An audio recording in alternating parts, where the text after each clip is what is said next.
నళిని 6వ భాగం. తర్వాతి రోజు ఉదయం లేవగానే అభిరామ్ న్యూస్ పేపర్ తీసుకుని చూసి షాక్ అవుతాడు. కొడుకు మానసిక స్థితి సరిగా లేక గొడవలయ్యి విడిపోయిన తండ్రి కొడుకులు. అండగా నిలబడాల్సిన తండ్రే బయటకు గెంటేశాడా? వార్త చదివి హతాశుడయ్యాడు అభిరామ్. కింద న్యూస్ కవర్ బై చందు అని ఉంటుంది. కోపం నశాలానికి అంటుకుపోతుంది అభిరామ్కు. వెంటనే ఫాస్ట్గా ఫ్రెష్ అయ్యి వచ్చి బయటికి వస్తాడు. ఈరోజు ఎలాగైనా చందు సంగతి చూడాలి అని కార్ ఎక్కి స్టార్ట్ చేయబోతుంటే చందు స్కూటీ మీద తన ముందు నుంచే ఎక్కడికో వెళ్తూ కనిపిస్తుంది. కరెక్ట్గా దొరికింది అని అభి కార్ ఎక్సలేటర్ పైనుంచి చందు వెనక వెళ్తాడు. చందు చాలా ఫాస్ట్గా వెళ్తూ ఉంటుంది. అభి కూడా తనను అందుకోవాలి అని స్పీడ్ పెంచుతాడు. ఆ స్పీడ్లో చందు ఎక్కడికి వచ్చిందో చూసుకోకుండా అభి తను ఆగిన చోట కారు ఆపేసి తన వెనుకే వెళ్తాడు. తను వచ్చేసరికి లిఫ్ట్ డోర్ మూసుకుంటుంది. లిఫ్ట్ 6th ఫ్లోర్లో ఆగటం చూసి తను కూడా లిఫ్ట్ ఎక్కి 6th బటన్ ప్రెస్ చేస్తాడు. లిఫ్ట్ ఓపెన్ అవ్వగానే బెలూన్ పగిలిన సౌండ్ వస్తుంది. ఎవరో గట్టిగా అరుస్తారు, హ్యాపీ బర్త్డే అభి అని. ఆశ్చర్యంగా చూస్తాడు అభిరామ్. వాళ్ళందరూ తనకు తెలిసిన వాళ్ళే, తన ఎంప్లాయీస్. అది తన ఆఫీస్. తిరిగి ఎక్కడికైతే తను రాకూడదు అనుకున్నాడో అక్కడికే వచ్చాడు. చందు మీద ఈసారి కోపం పట్టలేకపోయాడు. వెంటనే వెనక్కి తిరిగి వెళ్ళిపోతుంటే ఒక చెయ్యి తనను ఆపింది. అభి అన్న తండ్రి పిలుపుతో వెనక్కి తిరిగాడు అభిరామ్. ఇంకా ఈ నాన్న మీద కోపం పోలేదారా అని అడుగుతారు విశ్వనాథ్ బాధ నిండిన కళ్ళుతో చూస్తూ. అభిరామ్ తన చెయ్యి విదిలించుకుని, ఒకరు మిమ్మల్ని క్షమించే స్థాయి మీరు ఎప్పుడో దాటిపోయారు సార్. కన్న కొడుకు హాస్పిటల్లో ఉన్న బిజినెస్ పోయిందని, టైం వేస్ట్ అయిందని మాట్లాడిన మీరంటే ఇప్పుడు నాకు ఏ కోపమో లేదు, అలాగని ఏ ఫీలింగు లేదు. నా లైఫ్ నేను లీడ్ చేస్తున్నాను. మీ మీద బేస్ అవ్వకుండా నన్ను వదిలేయండి అని నమస్కారం చేసి వెనక్కు తిరిగాడు. అరే అభి, ఆత్రంగా నిన్ను చాలాసార్లు వెనక నుండి నడిపించాను. ఇప్పుడు నాకు తోడు ఉండాల్సిన టైంలో వదిలి వెళ్ళిపోతావారా? ఈ తండ్రి అంత పరాయివాడైపోయాడారా? ఏదో వర్క్ ప్రెషర్లో ఒక మాట అంటే దాన్నే పట్టుకుని నన్ను దూరం చేశావు. మరి ఇన్నాళ్లలో ఎప్పుడు నిన్ను నేనెంత ప్రేమించానో చూసుకునేవాడినో గుర్తులేదా? హృదయం బరువెక్కిన మాటలు మోగబోతుండగా అడుగుతారు విశ్వనాథ్ గారు. అతని బాధ చూడలేక మనోరమ గారు కూడా ఏడుస్తూ ఉంటారు. అయినా అభిరామ్ కరగకుండా గట్టిగా ఉండాలని పిడికిలి బిగించి వింటాడు. ఆ రోజు నిన్ను అన్నది ఒకే మాట, ఒకే క్షణం. కానీ ఆ తర్వాత నేనెంత బాధపడ్డానో నీకు తెలియదు అభి. నువ్వు నా కొడుకువిరా. నిన్ను ఒక్క మాటనే హక్కు నాకు ఉంది.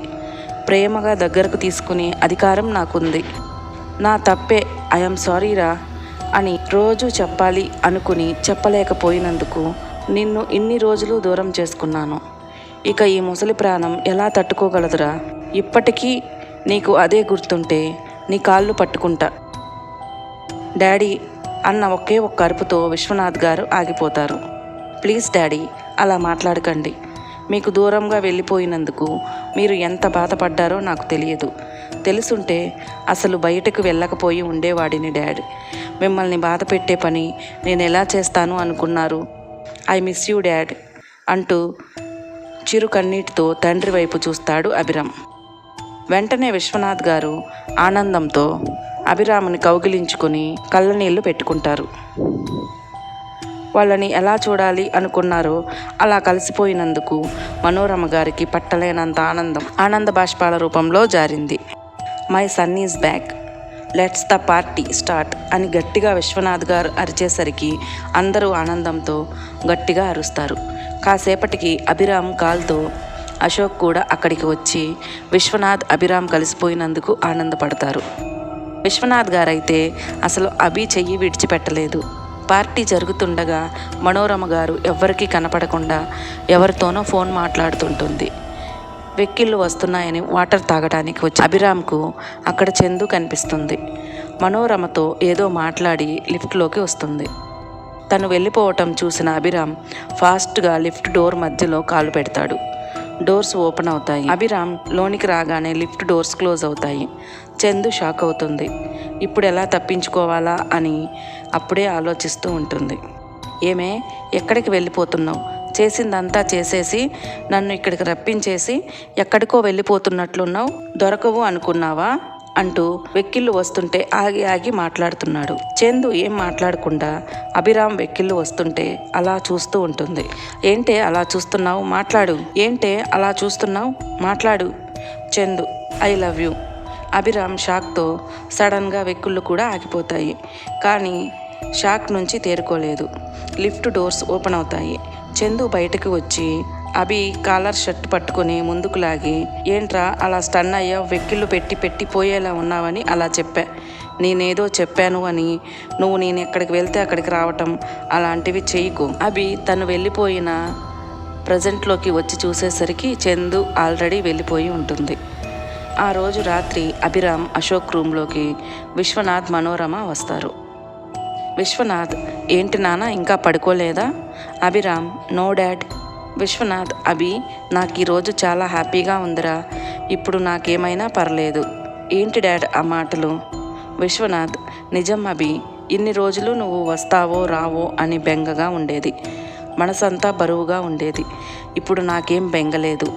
అలాగే బిజినెస్ కూడా నీకు అప్పగించేస్తే హాయిగా ఉండొచ్చు. డాడ్, ఏంటి మీరు?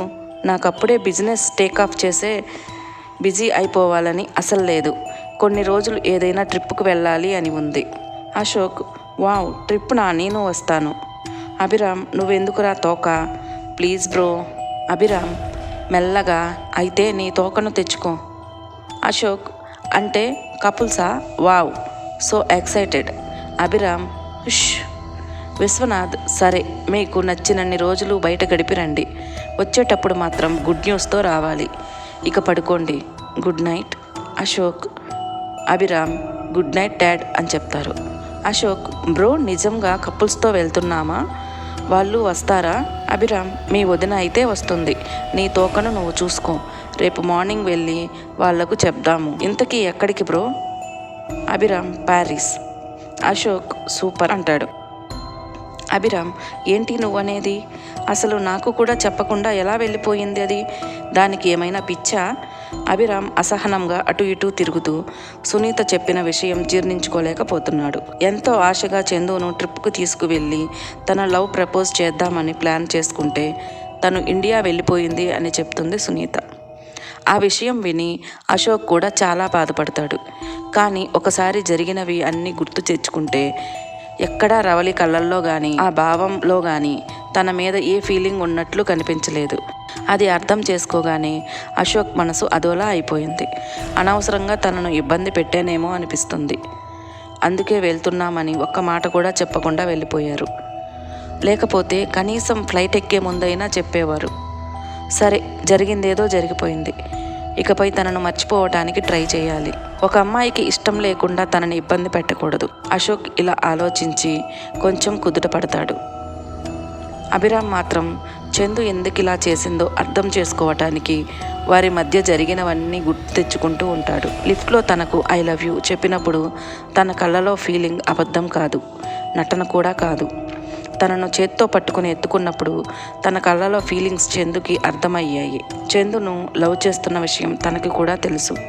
మరి ఎందుకు ఇలా వదిలేసి వెళ్ళిపోయింది? అభిరామ్ కళ్ళు మూసుకుని సోఫాలో కూర్చుని తల వెనక్కి వాల్చి ఆలోచిస్తున్నాడు.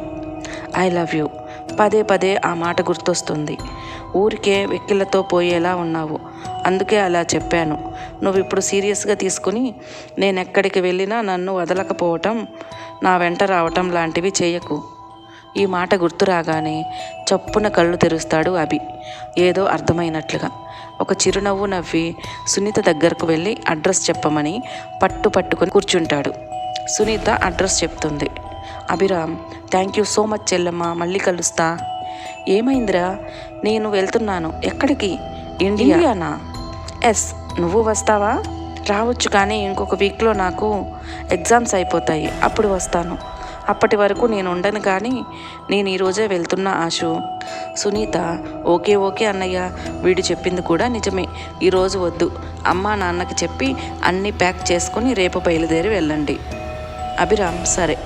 అశోక్ అమ్మయ్య, అయినా చందును లవ్ చేస్తున్నావని తను ఇక్కడ ఉన్నప్పుడే చెప్పి ఉండొచ్చు కదరా. ఇప్పుడు నీకు ఈ బాధ తప్పేది. అవును, ఇక్కడ ఉన్నప్పుడే చెప్పి తగలడితే ఇప్పుడు ఈ బాధ ఉండేది కాదు. అభిరామ్ సైలెంట్గా ఉంటాడు. అశోక్ ఆన్సర్ చెప్పకుండా నవ్వుతావేంటి? సునీత, నాకు అర్థమైంది. అక్కడికి వెళ్ళే వరకు అలానే ఉంటాడులే. అశోక్, అంతే అంటావా? అభిరామ్ అశోక్ ఇంటికి చేరుకుని తల్లిని తండ్రిని కూర్చోపెట్టి తాము రేపే ప్యారిస్ వెళ్ళాలి అనుకుంటున్నామని చెప్తారు. వాళ్ళు ఒప్పుకుంటారు. ఆ రోజు రాత్రి అభిరామ్ తన రూమ్లో లగేజ్ సర్దుకుంటూ ఉంటాడు. అక్కడికి విశ్వనాథ్, మనోరమ వస్తారు. విశ్వనాథ్, ఏం చేస్తున్నావు అభి? అభి, డాడ్, ప్యాక్ చేసుకుంటున్నాను. విశ్వనాథ్, తొందరగా వచ్చేయరా, నిన్ను చూడకుండా నేను ఉండలేను. నేను కూడా డాడీ, తొందరగా వచ్చేస్తాను.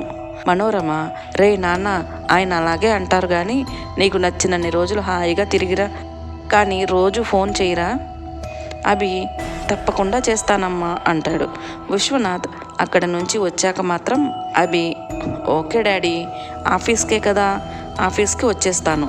Vishwanath, that's my son, you are my hero daddy. Vishwanath అభిరాముని హగ్ చేసుకుని, I'm sorry my son, I'm sorry. Ashok, hello, మీ సెంటిమెంట్లు కొంచెం ఆపితే నిద్ర వస్తుంది, పడుకుందామా? మార్నింగే ఫ్లైట్.